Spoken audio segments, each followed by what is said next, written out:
As I've been researching new ideas for Curious Tangents, reading about a topic is not always enough. Sometimes I need to actually go out and interview people. Well, not go out, but you know what I mean. I figured since I'm going to be interviewing interesting people anyway, I might as well start the podcast now. All further episodes will go on a YouTube channel linked in the description of the same name, and of course, any place that you listen to podcasts. It would be a gigantic help to me if you could comment some people below who you'd like to see me interview. So, without further ado, our first guest is Oliver Burkeman.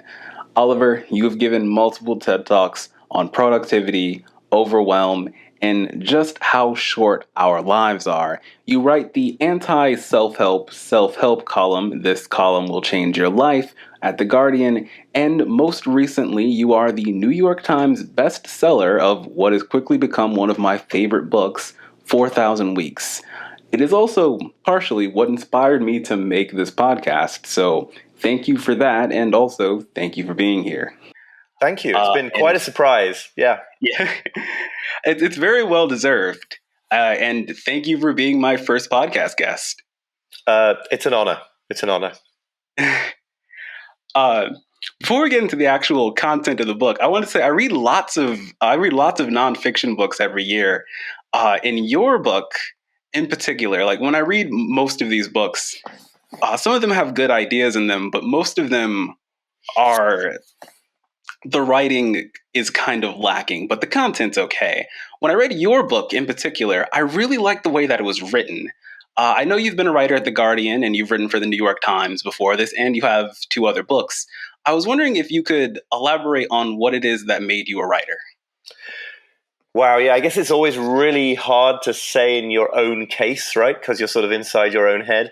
I do know that since I was annoyingly small, I've wanted to be a journalist. Like, I think when I was at what you guys would call middle school, certainly, I was like making my classmates accept like Xeroxed, like so-called newspapers that I'd made on like whatever the closest thing I had to a word processor back when I was back in the 80s. I don't know if they read anything that I wrote, but I was certainly writing it. So I sort of wanted to be a journalist right from before I could remember, and I've definitely always been someone who's a words person instead of a numbers person, or a physics and chemistry person or something. I think the thing that I've always found really enjoyable, and I'm flattered if it sounds like it's working to you in this book, is like coming to grips with kind of big, unwieldy ideas and communicating them in ways that are not simple. Like I don't think I'm writing down to like as if people are reading me are less intelligent than me, but like writing it in a way that is more sort of concise and resonates quickly. So I don't think the readers of this book are going to be less intelligent than me, but they probably have got less time to be thinking about these ideas than I have, right? So it's that idea of just sort of turning these things into nuggets of wisdom that people can sort of use in their lives. I don't know. I've always enjoyed that because, not to sound false modest, the ideas in this book are not like, it's not like nobody ever thought them. They go back to like ancient Greece and ancient Rome in many cases. But sort of making them digestible and relevant to like where we're at now in the culture and in the development of history or whatever. That's always been a thing I've loved doing in writing. By contrast, I'm not sure I could write a short story or a novel, like if my life depended on it. That's just like another kind of thing. Yeah. Those are two different beasts. As you were saying with making things more digestible, you have this point in your book. It's one of the points that show up in a lot of time management books that you handled very differently, which is there's this instructor or this teacher, and he's got like sand and rocks on his desk. Oh, that story, yeah. Yeah. And like in most books, they handle this by telling you that you should put the rocks into the jar first, then you put in the sand, and then you put in the water, and then you do it that way. Everything fits into the jar. Because if you put the sand in or you put the little things in your life in first, then you don't have any room for all of the big things. And that's usually where people leave that point alone at. Right. Yours goes further in that you say you should put the big rocks in and then don't put the sand in. Make time for the important things, and that is all you have time for.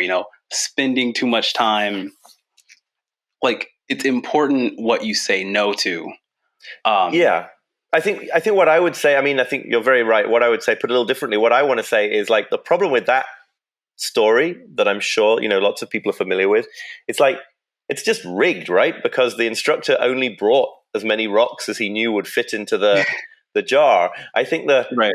I mean, obviously it's fictional, I'm sure, but I think the really another way of saying maybe what you're getting at there is like, there are just too many big rocks in our lives today. It's not that if you're really clever and you use the right optimization and you have the right apps running on your Apple Watch, that then you can fit in everything that matters and none of the stuff that doesn't matter. Like, there isn't even time for everything that matters or that feels like it matters. And that's okay, right? That just means like we live in this world of so many opportunities, so many obligations, so much information, so many people you could date, so many like aspects of your business that you could launch. It's all just kind of infinite. So it's inevitable that like tons of things that it would be useful to and valuable to spend your time on, you're not going to have a chance to spend your time on. And that you have to sort of accept that on some level if you are going to dedicate yourself, your time and your energy and your attention to a few things and people that really matter. You sort of got to admit defeat at the beginning in order to do cool stuff, rather than be constantly chasing this like hypothetical state where you're managing to do it all, which we all feel like we're maybe going to get around to next month or next year, but it never actually happened. Right. That's so true. One of the ways that you bring this up is like through the issue of like commitment, which is how a lot of people strive to have like absolute like sovereignty over their time, so they only have to make the commitments that say they specifically want to make, or just like general commitment issues. Um, and I was wondering, have you had you do bring this up a little bit in the book, but I was wondering, have you had commitment issues like that in the past or currently that you've overcome? Oh, totally. I mean, I think the thing you always have to remember with books in this kind of genre of like advice or wisdom or whatever you want to call them, like they are always things that the author of that book has like had a struggle with, and whether or not the author admits it. So I think I've made a lot of progress in my own life personally, but I'm definitely like, a lot of the stuff I'm talking about here is stuff that I've totally kind of grappled with. And yeah, I think in my sort of younger adulthood, I think it's mainly in the past now, but yeah, I was definitely that kind of person who, both in terms of jobs and where I lived and in dating relationships to some extent, I was very invested in this sense of like keeping my options open and not committing in a way that would be irreversible or difficult to reverse. And really, what I write about in the book is that in that section is just that like they've shown this in psychology research as well, as it's not just me saying it, but like I think it's true to a lot of people's experience. You think that is a good way to be because you feel in control. It's like, I'm not totally committed to anything. I can change my mind at any time I like. But actually, people are much, much happier when they deliberately or accidentally put themselves into situations where they can't back out, where they've made their bed and they've just got to kind of go forward with it. So, I think some of that you probably do have to get to be like a bit older than like you are and more like I am to sort of you maybe have to go through that first phase. I don't think you can necessarily like avoid learning these lessons for yourself as a person, Right. but like in general, if you're ever in a position where you're sort of on the verge of taking the plunge with something, I think, once you've taken it, it's really freeing because it's like you're no longer tormented by like, oh, should I change that? Should I do that differently? It's there's a lot to be said for it. Yeah, it's the paradox of choice. Right. I think as you put it, if you do everything to leave your options open, you end up with just the options in the end. Right. Uh, Somebody said that. I don't know if it was me who said that, but that's a really, really nice way of putting it. So I don't know if it was me. I'm very happy.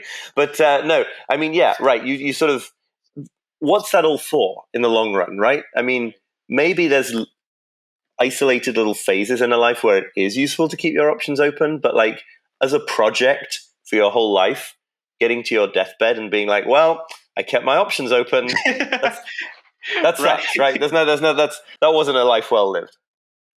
Right, exactly, exactly. You say in your book, you call yourself an ex-productivity junkie. I really like productivity myself. Every like productivity junkie has like this set of things that like they do, like their set of hacks, Yeah. if you will. Um, and I was wondering, after having gone through writing this book and all of that, do you still have like your set of time management hacks that you rely on? Yeah, no, I totally do. It's not, sometimes people think that this book is like someone who's just like thrown away all attempts to manage their time and just walked away. That's not me at all. But two things. Like, firstly, it's to do with the spirit in which you implement them. So I used to implement all these systems with this, maybe unconscious, but with this idea that I was on my way to this position of like perfect productivity and optimization, and then I'd be in control and it would all be great from then on. That's what I've let go of. That doesn't mean that a productivity technique can't still be useful. And then secondly, the specific techniques that I come back to, I think are much more in keeping with this idea of facing the fact that time is limited and that you can only choose a few things. So one of the things that I do a lot now is, well, firstly, like I think time boxing type approaches to organizing the day are really useful here, because they Right. really make you see like, oh, I've only got this many hours, so Right. then I'm going to decide what to put in them. I'm not going to do this thing where I draw up a list of 50 things that I think I'm going to get through by the end of the day. It's like hopelessly unrealistic because I haven't assigned a time to them. And then the other thing is this idea of limiting your work in progress. You sound like as much of a productivity geek as me, so you probably know about like Kanban and all these different. There are other ways of implementing this, but anyway, the sort of core point in all these ideas is the same, which is like you're just going to have 2 or 3 things that you're working on at any one moment. You're going to make all the other things you want to do like wait until one of those is actually progressed. Right. So it makes you feel a bit anxious because it's more comfortable to feel like you're taking care of business. You've got fingers in 100 pies, whatever. But it's actually much more effective to tolerate that anxiety and just stick with something. Maybe 2 or 3 things. Maybe one is asking too much, but certainly not like 20 things, and see it through to completion before you move onto something else. So it's that kind of technique. I think I really do still use a lot of those. And I'm always still totally seduced by some new app or fancy hardback planner or something. But it's just not using them in this project of like, one day I'm going to be so in control that nothing's going to be scary in life and I'm never going to have to say no to anybody or disappoint anybody. It's just like, that is out the window. That is such a good point, especially on the feeling the anxiety and like learning to grapple with that point. Hey, so to take a little bit of a break, the idea of time boxing comes up naturally in the conversation of this episode. However, this was already sponsored by my time boxing app of choice, Sunsama. Sunsama is the best way I know of to visualize the fact that a day has 24 hours, you're awake for 16 of them, and you cannot fit an unlimited amount of tasks in a 16-hour period. In fact, Sunsama will literally not let you schedule yourself in a way that is likely to make you burn out. They will, however, give you advice on the ideal way to structure your day. And if you've used previous sponsor ClickUp or some other project management software, you can integrate them together because most softwares work better when integrated together. Use my link in the description to start your free trial with Sunsuma, or if you're one of the people who type the link in manually, shame on you. But if you insist on doing that, go to sunsuma.com/curious Tangents. Son Sama, abandon the comfort of multitasking, accept that you are going to die someday and can only do a limited amount of things before then, and plan out the most important ones with Son Sama. That is not their tagline, but click the link in my description and get back to the podcast. In a previous book of yours, it's called The Antidote, and the subtitle is Happiness for People Who Can't Stand Positive Thinking. Yeah.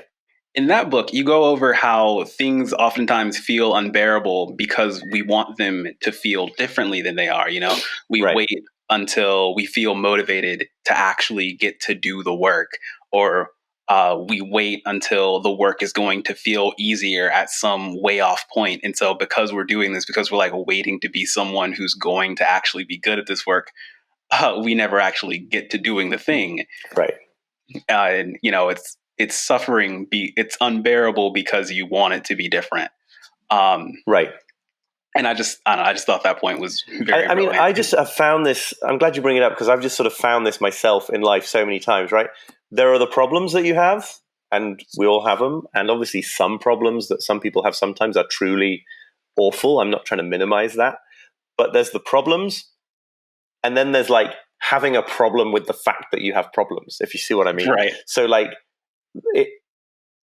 Imagining that like someday in the future you're not going to have any problems, it's a very weird thought, really, because like I don't think that is ever going to arrive for any of us. And so, you know, if something's going wrong in your life, there's the fact that it's going wrong, and then there's that kind of this shouldn't be happening idea, which is just like an extra layer, and that you can sort of let go of, I think, and then just address yourself to the actual thing that you're trying to deal with. Yeah. That is so true. I remember personally, like there was a point where like my house burned down, and I would always think of like, things will just be easier when I have another house, or like when I'm like I have like stability. And like that was absolutely true. But things were never like that. They were never like the idealized version of things that I like always wanted them to be. And I think like it's so easy to always get caught up in the idea that like the future will be infinitely better than whatever moment that you're currently in. And a lot of people get like very hung up on that idea of this moment doesn't mean anything because I have this moment in the future that I'm looking into, or like, you know, there's just always that next thing that's going to make the situation better, or always that next thing that's going to matter more. Right. And I mean, and if you're talking about your house burning down literally as opposed to a metaphor, that's awful. And like no one should be saying, no one should be saying that isn't absolutely terrible. But at the same time, and I sympathize, but at the same time, right, you can make any situation like that worse by fixating on an ideal alternative as opposed to an incrementally better alternative. Yeah. Definitely. You talked a lot about this thing that you call the busyness problem, where people feel like everything that they have to do is happening all at one time. I would say I feel that way a lot, and so do most of the people that I know. Yeah. I was wondering if you have, like, what advice would you say for dealing with that constant nagging feeling of all of these things have to be done right this second? Yeah, no, it's really interesting. I mean, I'm not completely free of it myself, but I think that, I mean, the kind of busyness that I'm writing about in the book, it's interesting to me because just being busy in some sense is actually kind of not a bad thing, you know. Sometimes you have sort of elderly relatives and you ask them how they're doing, and they're like, "Oh, I'm keeping busy." It's like it's a good thing, right? They got stuff going on in their lives. And I write in the book about, I don't know if you're familiar with the Richard Scarry kids books that from set in Busy Town. This is these 1970s, 1980s children's books. But the point is, it's all these little animals who are in place of the people in a town, and they're all like firefighters who are, I think the firefighters are pigs, and the grocery guys the grocer is a cat, and like they're all animals, but they're all busy. And the point about these books is they're all busy, but they're kind of happy busy. And the reason they're happy busy is because they have a lot to do, but they have enough time to do that stuff. So they just do their stuff. And what we're really talking about, and what you're talking about, is something different, right? It's like overwhelm. It's the feeling that there's more that you have to do today than you think you can do today. Right. Which is a really, really bad and kind of also quite a weird idea, because how can it be that you have to do something that you can't do? Like that just in philosophical terms, it just doesn't really make any sense. So yeah, I think there are tips and techniques, and we can talk about that. But the main thing I think that I'm getting at in the book is just to start by seeing the absurdity of the situation, right? I mean, if you feel like 10 things all have to be done right now, but you know that 10 things can't all be done right now, then maybe you can like stop beating yourself up for not being able to do this thing, which would be literally impossible, which is to do them all simultaneously right now. Right. And as we were talking about, pick one of them, tolerate the anxiety relating to all the ones you're not doing, and just do one and do another. And, some of them will be late, but they were always going to be, right? Once you were in that situation. So I think a lot of what I write about is sort of encouraging people to stop beating themselves up for not being able to do things that are just conceptually impossible. Like, we don't beat ourselves up for not being able to like jump a mile in the air, because human beings can't do that, and nobody expects it of human beings. Right. So we could maybe go easy on ourselves about not being able to like answer 50 emails in 10 minutes. Like, can't be done. And maybe, and it's obviously there's a big sort of social and political and economic factor here, right? People feel like they have to do that just to keep their jobs or just to keep a roof over their heads. Right. And so we need to take that seriously, but it's still impossible. So like, it's still impossible. So the sort of layer of self reproach, I guess, that we add on to that, we could really let go of, because it's just like trying to make 2 + 2 add up to 5, It's not right, exactly. You can't do more than you can do. Exactly. Yeah. That's it's so funny that you bring up this place called Busy Town, because I remember when I was a kid, there was this TV show. I don't know if you're familiar with it. It was called Lazy Town, and rings a bell, but no. Anyway, you go on. Yeah, I feel like every person my age has probably seen it. It was on all the time. But basically, it's this very strange show where there's like some real people, some real actors, and there's like some people are puppets. And there's like this girl, and like the girl is like very hyperactive, and she has this villain. And this villain is basically the embodiment of laziness. His name was like Lazy Larry. And his goal was to get people to like stop doing things and to just like leisurely lays around all day. And it's just so funny to think about that, like when you put that up against like the point that you're making in your book, where it's like for a really long time the goal of acquiring money was to like have leisure, right? Whereas today, even people who are wealthy tend to be busier than really they would busy. Like to be. Yeah, it's like it's like positively correlated, right? Like the wealthier you are, the more you are worried about not having time to get everything done.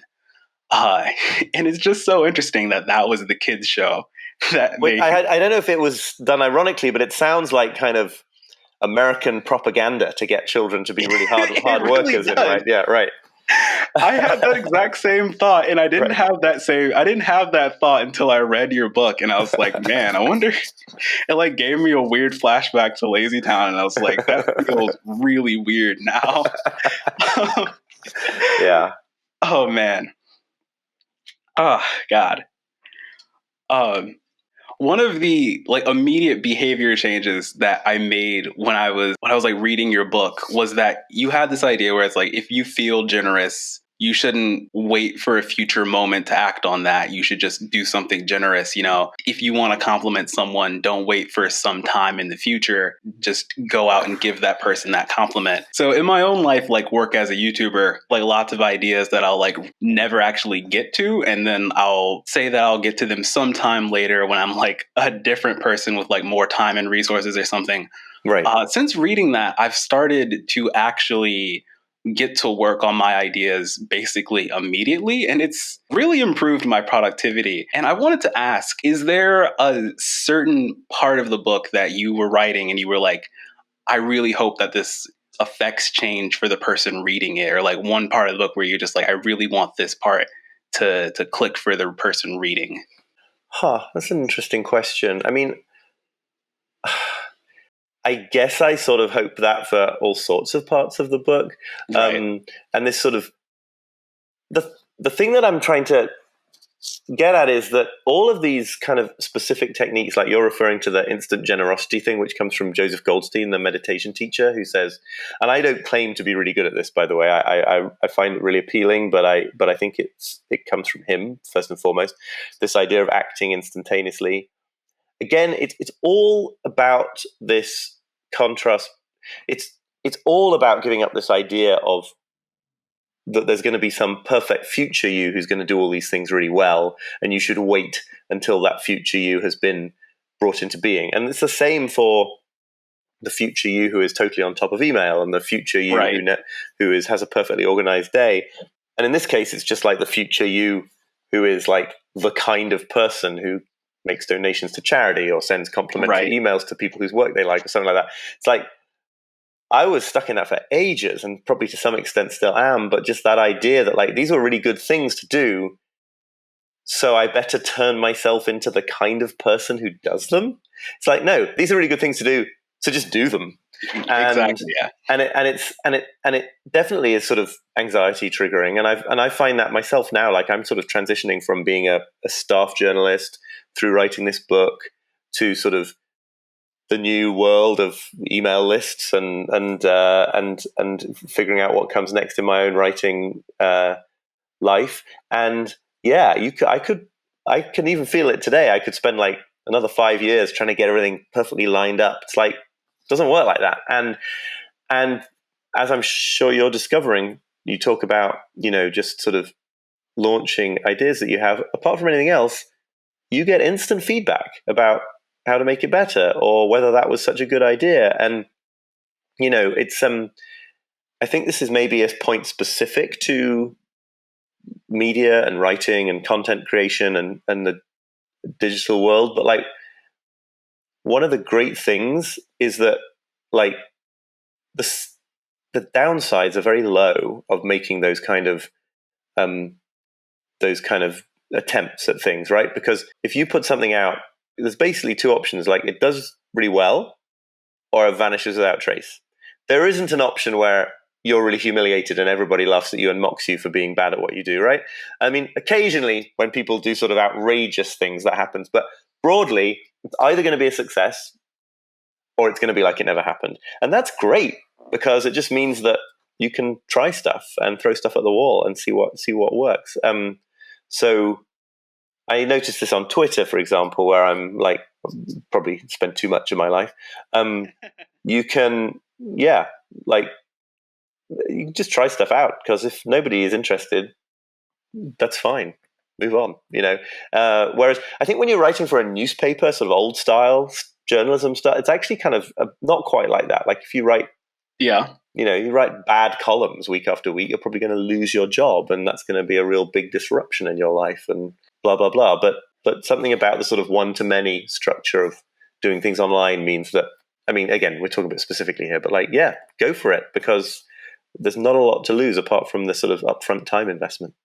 That's such a good way to think about that with, people will either like really like it or it'll fade into the background, because that's so true. I should know that because I've done it so many times. But in my head, it's always that third option where it goes terribly wrong and people ridicule you. But that's because we all see the world from inside our own heads, and it's very hard to sort of realize that you're not. I'm not saying you're an egomaniac all the time, but just that like it's very hard to think about truly how little people mind what you're doing. That like care what you're doing, right? If you do something cool that improves their lives or helps them or entertains them, that's wonderful. And if it doesn't, they'll just be getting on with their day, So. Exactly. Yep. So true. One of the points that you make in early on in the book is about how in medieval times people would have had they would have experienced time in a much different way than we do today.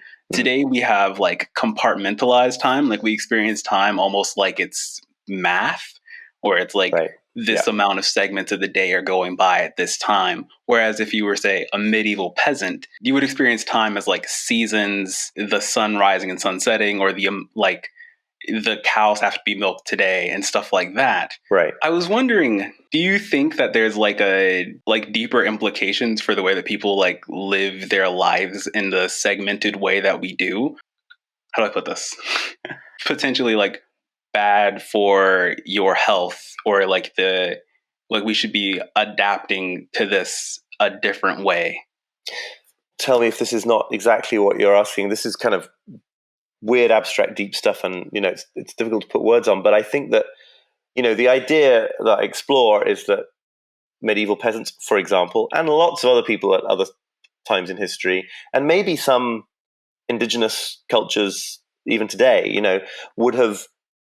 would experience time, not in this objectified way where you're sort of lining up your day against like a timeline or a clock or a calendar in your head, but just what anthropologists call task orientation, right? So the rhythms of life just emerge from the tasks that you have to do, and you're not sort of thinking of time as a resource that you use. It's just sort of the medium in which life unfolds. And if you go up to a dairy farmer, even today, but certainly like a medieval dairy farmer, and say like, why don't you do all the milking of the cows for the month today to get it out of the way? Because you're supposed to batch your tasks, because I read that in a productivity book, right? I mean, that's crazy, because that's not how the rhythms of the natural world function. And I'm certainly not arguing in the book that we should go back to being the lifestyle of medieval peasants, because that was really awful in most ways. But I do think there's some benefit in seeing that the way we mainly relate to time isn't the only conceivable way to relate to time. Just in sort of unseating it a little bit and showing that it's kind of historically contingent. And, I think most of us do have experiences of that other kind of time, that kind of just being fully absorbed in what is happening and not thinking about like what else is on the to-do list and whether you're going to add this block and this block and they're all going to make enough, you're going to get enough done. I certainly found that in the first few months after our son was born, right? Newborn babies are on this rhythm. It's like, they don't care what schedule you've got. Yeah. So you just have to sort of be with time as it unfolds. And there are lots of other contexts. It's not just about parenthood. And I think it's really useful to remember that, because I think that part of the problem comes from thinking that this is the only way to relate to time as a resource to be maximized, and then constantly feeling sort of like you're losing and you're on the back foot and you haven't quite measured up to how you wanted today to go. It's really useful to remember that all that is kind of a choice on some level, and that at least sometimes you can put that aside and just sort of be in life, if only for a short period at the end of the day, or drinking your morning coffee or something like that. That's so interesting and so true. I think a lot about how you give this argument in the book that like no matter what it is that you're doing, you are living in the present, like if you are planning for the future, you are doing that in the present, because we have like this romanticization of like getting to a point where you live in the present, when in reality, no matter what you're doing, you are living in the present. And that never really clicked until I read it the way that you wrote it. Yeah, I thought that was really good. It's like, I mean, basically in this book, I realized that a lot of the arguments I'm making about not living in the future sort of sum up to this point of like, no, you should live in the present. And then I had to address the fact that like trying to be present in the moment is really hard too. And whenever I've tried it, it sort of goes wrong, because you're sitting there thinking like, oh, am I present in the moment enough? And then you're not present in the moment because you're having that thought. And I think it really is much more useful, as you point to sort of see that you can't not be present in the moment. You can be present in the moment thinking anxiously about the future, but even once you see that that is unfolding in the present, there's a little bit of relaxing, a little bit of unclenching, right? Because you're just like, you can't actually exert control over the future by means of compulsive planning. Worrying an extra bit about what you're going to do tomorrow or what's coming up in a month is not actually going to make it be okay. Like the act of worry feels like we're sort of doing something, to make things be okay, and it's not true. So once you sort of see that a little bit, you might still worry and feel anxious about things in the future, of course, but it's like some of the sort of radioactive charge has gone out of that, because it's just like every single person, like the president of the United States, is only right here now and cannot know what's coming tomorrow. So it's like it's useful to remember. I think it's just to sort of come back down to earth, and you might as well relax a bit, I suppose, is the idea there. Totally agree. One of the ideas that you put forth in the book that I found really challenging, but like challenging in a good way, was again like this idea that the moment itself is valuable. Because I've always I think my whole life, go to plan tomorrow, I'm planning tomorrow to make the day after that potentially a little bit easier. Right. I never think about the moment as it is the moment. You bring up this study where it's like people are always talking about how whether or not video games can be damaging to children in the long term, or maybe they're beneficial to children in the long term, but no one ever asks, is playing video games a valuable way for the child to spend the time now? Because childhood is something that children go through for adulthood, or at least that's the way that it's been handed down to us. Yeah. Having recently become a father, congratulations, by the way. Do you have planned on not having your child's childhood be for adulthood? I mean, that's a really good question. And I mean, yeah, what you're referring to, this part of the book where I'm writing about various other writers who have pointed out that it's weird to treat childhood exclusively as preparation for adulthood, because childhood is childhood. It doesn't mean you can ignore it, right? So my son this book took so long to write that the newborn baby I write about at one point in the book is now almost 5 years old. But, he's learning to write some letter shapes at the moment. And that's important preparation for the future, of course. We need to be educated and do all this stuff. But you don't want to, I think if you just place all the value in the future, that's a real problem, because when do you stop? You don't then get to be 30 or 40 or 50 and then say, okay, now is the time that life is for. And even if you did, that would be a bit of a waste of all the previous years. So when it comes to my own parenting, I mean, I definitely struggle with it. As I say, these are all things that I've had to sort of grapple with. But I do try, when I remember, to just sort of adopt an attitude of curiosity. So it's not like, this is what we're going to do now, and I'm going to make sure we spend a half an hour after school going through these math exercises or games that are going to improve his mind. It's much more within reason. It's sort of, well, where's he going? What's he interested in? Where's he wandering off to do? And I think kids learn that way. In a way, you just have to let them learn rather than get them to learn. And it's a subtle thing, because you sort of do have to be the boss. I think with small children, that's what they need for security, right? To feel that someone's in charge. You're not really going to let them just wander across the freeway or something. But on the other hand, you're sort of being guided by them when it comes to their interests, and that I think is a good way of doing that. And then of course you find that you're learning a totally different way of being in time as well, because there you were half an hour ago with your endless to-do lists, powering through, and actually he's found a leaf in the backyard and it's just the most fascinating thing ever. And it's it is kind of the most fascinating thing ever. Yeah. That is honestly the greatest stage of childhood, when they can just find fascination in everything. You bring up how children are one of the only places that you can regularly find this idea of deep time, where you're fully immersed in something, and you lose track of time itself and you're just kind of passing through. I was wondering if you had ever heard of the idea of Olika. It's a very obscure word. No, I don't think I have. Tell me more. So Olika is this concept. It's about how few of the days of your life you can actually remember or pay attention to. Huh. So I've been alive roughly 1900 weeks or so. Uh, and I can't tell you anything about at least half of those. I couldn't tell you anything about a quarter of them. And so Olika is this concept where it's like that's all of those missing days.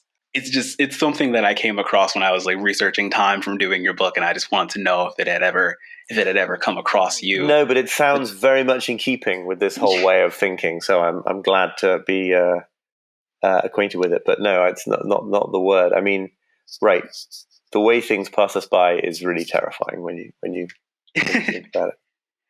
It is. It is. You only get 4,000 weeks, and then you only get to remember a small percentage of them. Yeah. It's really crazy. So I'm an urban planning student, and one of the things you bring up in your book is how society is kind of desynchronized with the way that we all spend our time. You know, some people achieve like temporal independence, I think, as you put it, and they have complete control over the way that they're spending their time. But that doesn't really matter if the people in their lives don't have that same level of independence, because, you know, you want to go out with your friends at some point. You can't do that because they're not free when you're free. Right. Uh, which is something I recently learned becoming a YouTuber. I had never really thought about it until you put it clearly in the book the way that you did, having to be a person who thinks about where people are in a city at any given moment. So I just wanted to say congratulations on being more effective than the urban planning textbook. Thank you. No, yeah, I think I don't know if you want to say more about that topic, but it's like, yeah, I think it's so interesting and sort of alarming how it's like at every level of the ladder, right? It's like if you are somebody who works in like a big box warehouse mail order fulfillment center, and you're sort of called in on randomly changing shifts that are calculated by an algorithm about how the volume of sales, and you have no control over your life. That is a terrible way to live, because you can never synchronize your schedule with other people for social reasons, or for, right, you know, to be member of a local society or organization of some kind. But also, if you're a kind of relatively privileged, freelancy, writery somebody, like someone like me, like I'm obviously more fortunate than somebody in that position that I just described. But like, or you know, you're a self-employed architect or a web developer or whatever. Like, all of us are totally desynchronized from each other as well, because we create these kind of timetables and schedules that work for us, and then, you know, if we're doing well with work, we end up working every hour of the day, and you know, so we're all ending up as a society, the more and the less privileged alike, with none of these kind of traditional rhythms that you might have had in the past, where it was like, you know, everyone was off work on a Sunday and the shops were closed, and probably people went to church, and you know, maybe people went for walks in the park, and it was all sort of part of the same thing. And it's like, you know, we've lost something. It's not entirely lost. There are cultures, and you know, I think even sort of subcultures within the United States, within the United Kingdom, where these rhythms remain. But it's something to remember, because like, we all champion this idea of having total control over our own schedules, but actually you end up in just as bad a situation for when it comes to synchronizing yourself with others in that situation as if you were working on shifts where you had no say in the matter at all. And it's really such an interesting thing. You can see that that kind of atomization of like society on so many different levels because of like that continuing fragment. One of the things that I found that was like in your book that was analogous to city planning is you go on about how doing things faster leads to having more things to do. You answer more emails quicker, you're going to be rewarded with more emails. Right. The same with work. And it made me think of how when people got a faster way to commute, when like cars became a commonplace item, cities went from places that were very dense in like America and they became very suburbanized and disconnected from each other. And it follows pretty much the same process that you were talking about, with that air of, if you do more, you will have more to do. Yeah. Uh, Yeah. and it's interesting how many different places that can be applied. Well, you know where I thought you were going to go, and I don't know how much this comes into urban planning as opposed to some other disciplines, but like the thing where they add a lane to a freeway to try to relieve congestion, and it makes that route more attractive to motorists, so more cars come, and so the congestion returns to what it was Induced before, right? demand. Right, induced demand, right, Yeah. exactly. These are, yeah, I mean, something that's what's happening when you get really good at answering your email and you just get more email. It's the same basic dynamic, right? If all we're pursuing is efficiency here, with no deeper values guiding that efficiency, you end up in a bad place. It's really so interesting how like you can apply that same concept to like so many different things, as that feedback loop exists pretty much everywhere. I know that in writing a book, you have to send it to like multiple copy editors and different people. And I was wondering if there's any idea or paragraph that you really wanted to talk about that maybe got cut out, that maybe you'd like to bring up now. That's a great question. I wonder if I can come up with a good answer to it. I mean, it wasn't so much that I got told I had to take things out. I was very lucky. My editor, my main primary editor at FSG in the US, sort of spotted a problem with the original closing third quarter of the book that was kind of huge. And if he hadn't, I mean, it's difficult to explain, and it wouldn't sound very huge if I tried to explain it, but he really helped me keep pursue my arguments where they needed to go instead of sort of holding back. I guess I kind of sort of flinched at the last moment or something in the implications of what I was arguing. And he was like, no, don't flinch, pursue it to its logical conclusion. There was a whole thing I was hoping to write about and never really did in this book about the limitation, the sort of limitations of the body and of energy and stamina, and the fact that, we can only work for so many hours in a day just from a sort of physiological point of view. There's a whole interesting literature on how you look at like all these great artists and authors and composers and mathematicians and everyone through history, and you find that the amount of time they actually spent on their sort of deeply focused work in the course of a day was like 3 or 4 hours. It was always just like 3 or 4 hours. And it's true that many of them had, multiple servants to do all the other stuff. These days, we have to do all that other stuff ourselves in the other time, of course. But like all the same, it's a really useful thing to remember. I think that like the hard work, like writing passages of a book, or maybe scripting videos. I'm just picking a sort of thing that I assume is part of a YouTube creative. Yeah, definitely things like that. Don't imagine that you can do that like for 8 hours in the day, right? I mean, it's just, and actually it'll be much more effective if you don't attempt to. If you can come back again and again, day after day, to that 2 or 3 hours, 3 or 4 hours, it's actually much more productive to bring yourself to stop after 3 or 4 hours. So that's something I did have a whole passage on. I've written about it elsewhere, but didn't make it into the book. And I really try to implement that in my own life. Like even when you're on a roll, it's a good idea to stop that stuff after a few hours and come back to it the next day and the next day and the next day, instead of doing it for like a whole binge session, which then leaves you sort of exhausted and probably takes 3 days again until you do that much work. And it also sort of builds the work in your mind into this really intimidating, like this gargantuan project. And actually, it's much better to be able to think about things like writing creative work as a sort of modest project, because then it's like no big deal to keep coming back to it, instead of this terrifying, like, oh my goodness, it's my art. That's a recipe for procrastination, I think. That's so true. It's frequency always trumps duration.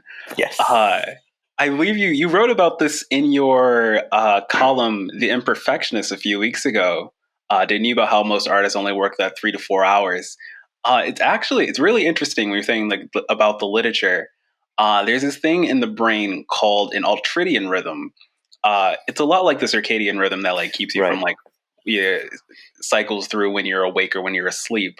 But basically, it controls how long your brain can focus on one given activity for, and then it kind of like cycles on and off. But it only cycles so many times throughout the day. So typically, it's like 90 minutes to 2 hours, and then you need like a break, and then it'll do it again, Right. and then like as that repeats it gets much weaker. It's like a diminishing Right. return curve, and it's just like the science lines up exactly with what you said, and I just found that very interesting. Oh, I'm glad to know. Yeah. Yeah. As we were coming up on an hour, so my last question is, Oliver, where can the people find you?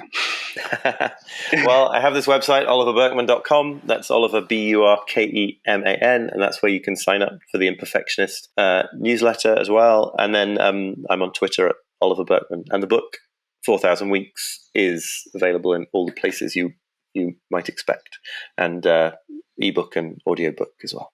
All of those things will be linked in the description on the podcast below, or if you're watching this on YouTube, it's in the YouTube description.